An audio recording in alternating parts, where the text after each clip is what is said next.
It is a overcast day, but I will take it because it feels great out here. It's not too hot.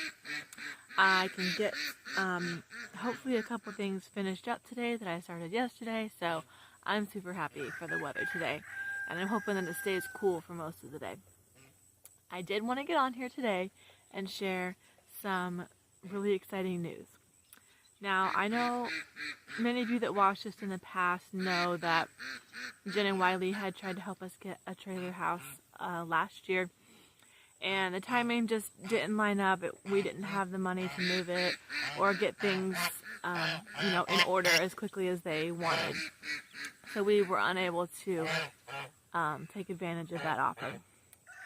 But those of you that watched my last video, I mentioned a friend that had a bunch of chickens and had given us the roosters to process and things. Well, she and her husband have just finished up finishing out another house, and they are wanting to gift us their mobile home. It's a 3-bedroom, 1.5 bath, and it would give us so much more room than we have now in the RV. With Onyx starting to crawl and be mobile and do all of the toddler things, and just some changes we have coming up next year, we could really use the space. So Micah's working hard, 2 full-time jobs, and I'm working as hard as I can to try to wisely use our resources and keep up with our current expenses, as well as putting aside money for the house. They're really wanting us to get it before winter, and I'm a little stressed about that timeline just because we didn't have hardly anything saved up yet to move it. We did get a quote, and including the gravel that we need to put down, we need to come up with about $5,000 in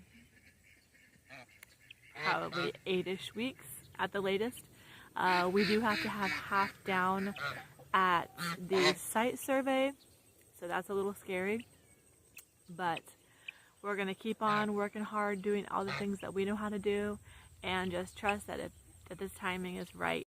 Alright y'all, I finally got my water line footage together. I had to cut off a whole bunch because it was just literally hours of me dying, but look how cute my morning is starting here with this baby goat and then this precious little Onyx here in his stroller.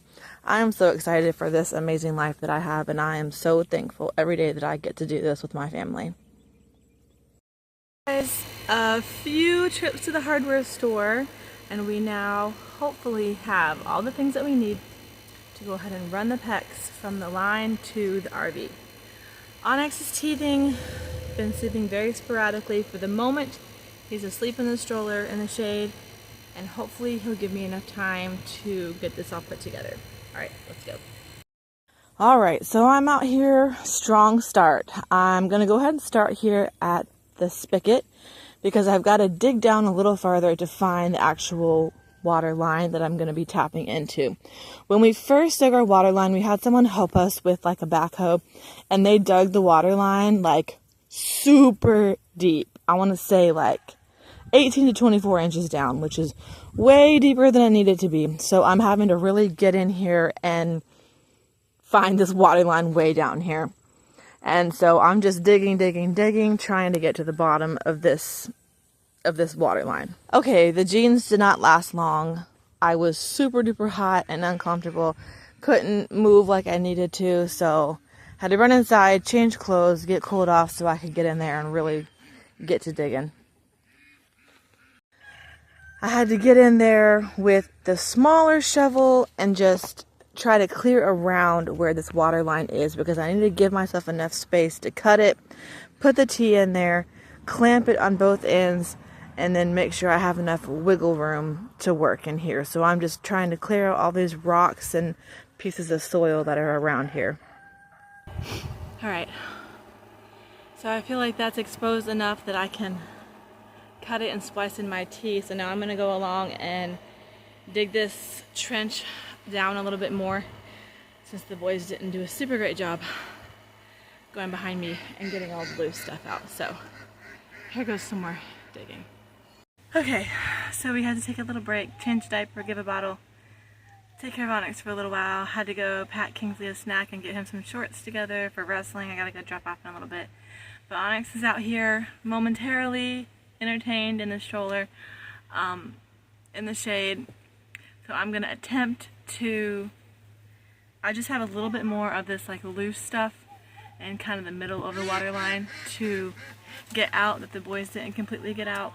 And then hopefully I can start hooking everything up. Let's go!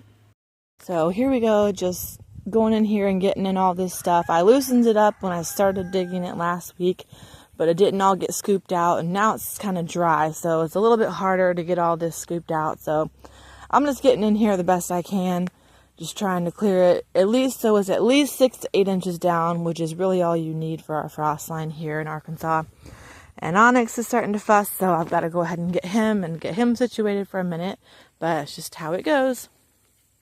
Alright, so we're going to take these two pieces and they just screw together. The PEX pops into one end and the other end screws into the RV.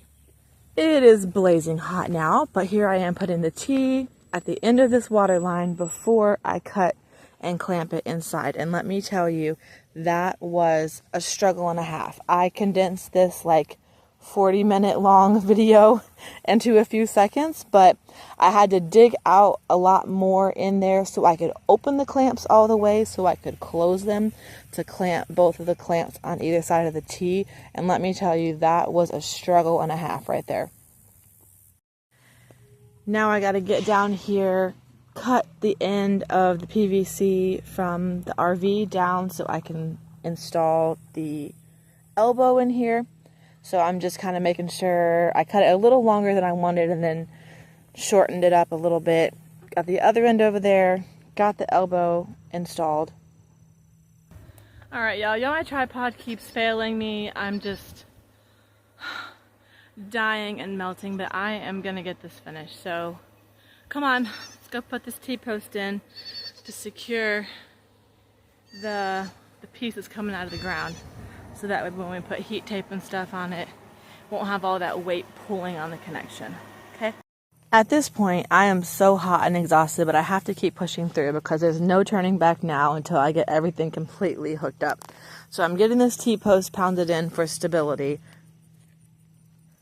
Alright, here is the big test. I have got to check the line for leaks. So I'm going to start right here where I connected it to the water main line, and everything's looking good here. It's looking good at where I joined my two pieces together. Now I'm getting to where it's connected to the RV and we're having a little bit of issue here. There is some leakage where I connected these two pieces together. This was probably the most frustrating part of the whole thing, was having to tighten these together, and I had to take it off and put it back on 2 different times before it was finally tight enough that it wasn't leaking and I wasn't going to worry about a whole bunch of water running everywhere. Alright, well, humid, sweat, grossness. This one's awake. Say hi. He is teething and not happy. Baby goat is ready to eat. He's over here trying to nibble on my legs. So, I think I got it. I'm about to go feed both of these, and then I'm going to come zip tie this PEX to the T-post. And then I'm going to take a little break because it feels like it's going to rain, which feels amazing. But, yeah, I'm going to go wash my hands and relax for a minute. Thanks for watching, guys. And here we are. I will say that we are technically finished. I did have to go down and get the garden rake to loosen up all the rest of this dirt to fill in the line, but I am happy to have this water line buried and ready for winter. And now on to the next several winterizing projects that we need to get done. And we're excited to get these finished so we are ready and we will stay warm and have water and everything we need for this winter.